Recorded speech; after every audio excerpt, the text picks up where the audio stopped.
CJP and OJP ഇപ്പോൾ social മീഡിയയിൽ തരംഗമായി കൊണ്ടിരിക്കുന്ന രണ്ട് പുതിയ ഡിജിറ്റൽ ആൻഡ് മീം രാഷ്ട്രീയ പാർട്ടികളാണ് കോക്രോച്ച് ജനതാ പാർട്ടിയും ഓഗി ജനതാ പാർട്ടിയും എന്നുള്ളത്. 2026 മെയ് 15 സുപ്രീം കോടതിയിൽ നടന്ന ഒരു ഹിയറിംഗിനിടയിൽ ചീഫ് ജസ്റ്റിസ് സൂര്യകാന്ത് ഇന്ത്യയിലെ അലഞ്ഞു തിരിഞ്ഞു നടക്കുന്ന യുവാക്കളെ പാറ്റകൾ അഥവാ കോക്രോച്ചസ് എന്ന് ഉപമിച്ചതോടെയാണ് ഈ ഡിജിറ്റൽ വിപ്ലവത്തിന് വഴിയൊരുങ്ങുന്നത്.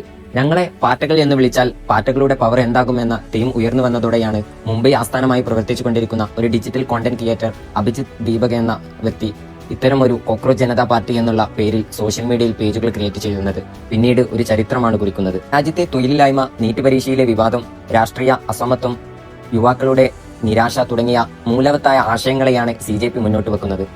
ഏറ്റവും ശ്രദ്ധേയമായ കാര്യം എന്തെന്നാൽ നിലവിലെ ഇന്ത്യ രാജ്യത്തെ മുന്നണിയിൽ പ്രവർത്തിച്ചുകൊണ്ടിരിക്കുന്ന കോൺഗ്രസിനെയും BJPയെയും 5 ദിവസം കൊണ്ട് ഫോളോവേഴ്സ് ലിസ്റ്റിൽ മറികടന്നുകൊണ്ട് ഇപ്പോൾ ഇരട്ടിയിലേറെ 24 മില്യൺ യുവജനങ്ങളുടെ പിന്തുണ CJPക്ക് നിലവിലുണ്ട്.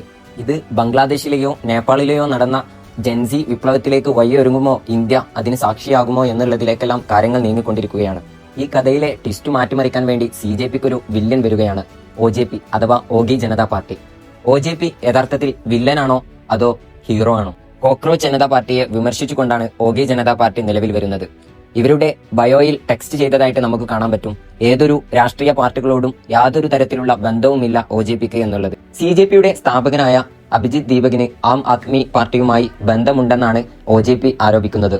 അതുപോലെ എല്ലാവിധ ജന്തുക്കളെയും ഇല്ലാതാക്കുക, പ്രത്യേകിച്ച് പാറ്റകളെ തുരത്തി ഒടുക്കുക എന്നുള്ളതാണ് ഇതിന്റെ ലക്ഷ്യമെന്ന് OJP തന്നെ പറയുന്നുണ്ട്. വാക്കുകളുടെ മൂർച്ചയാൽ രൂപം കൊണ്ട ഒരു മണ്ണിലെ യുവാക്കൾ തങ്ങളെ പാറ്റകൾ എന്ന് വിളിക്കുന്നതിൽ അഭിമാനം കൊള്ളുന്ന നിമിഷം. ഇത് യഥാർത്ഥത്തിൽ രാജ്യത്തെ തൊഴിലില്ലായ്മയുടെ ലക്ഷണമെന്നാണ് OJPയുടെ പരിഹാസം. മൃഗങ്ങളുടെ അവകാശങ്ങൾക്കായി ഒരു 6 ഇന പ്രകടന പത്രികയും, തെരുവ് മൃഗങ്ങൾക്ക് സൗജന്യ ആരോഗ്യ പരിരക്ഷയും, മൃഗങ്ങൾക്കെതിരെയുള്ള ക്രൂരതയ്ക്ക് അതികഠിനമായ നടപടികളും തുടങ്ങിയവ ഇതിൽ ഉൾപ്പെടുന്നു. നീറ്റ് പരീക്ഷ ചോദ്യപേപ്പർ ചോർച്ചയുമായി ബന്ധപ്പെട്ട വിഷയങ്ങളിലും OJP പ്രതികരിച്ചിട്ടുണ്ട്.